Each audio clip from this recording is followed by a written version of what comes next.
মায়াপুরে গিয়ে মায়াপুরের মিষ্টি, কেক, পিৎজা এগুলো ট্রাই না করলে বুঝতে পারতাম না যে এখানকার মিষ্টি, কেক, পিৎজা প্রত্যেকটা খেতে দারুণ টেস্টি। বিশেষ করে এই কেকটা দেখো কত বড়, এই কেকটা না পাইনঅ্যাপেল কেক, যেটা বেশ বড় সড়ো ছিল, তোমরা তো দেখতেই পাচ্ছ। আর এটা মোটে 70 টাকা দাম নিয়েছিল কেকটা। আর সুব্রত যেহেতু পাইনঅ্যাপেল কেক ভালোবাসে খেতে, তাই জন্যে ও পাইনঅ্যাপেল কেক নিয়েছিল, যেটা খেতে না ভীষণ ভীষণ টেস্ট ছিল।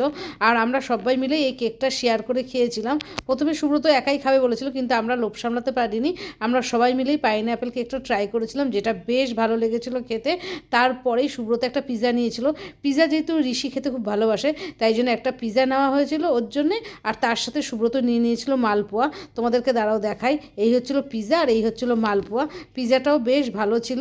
আর কি বলতো, এই হচ্ছিল মালপোয়া, একটা বড় একটা প্লেট পুরো জুড়ে গেছে এই মালপোয়াটা। এই মালপোয়াটাও নেওয়া হয়েছিল। এইখানে কিন্তু সব কিছুই দেখলাম 70 টাকা করে দাম নিচ্ছে, সব কিছুর দামই 70 টাকা ছিল।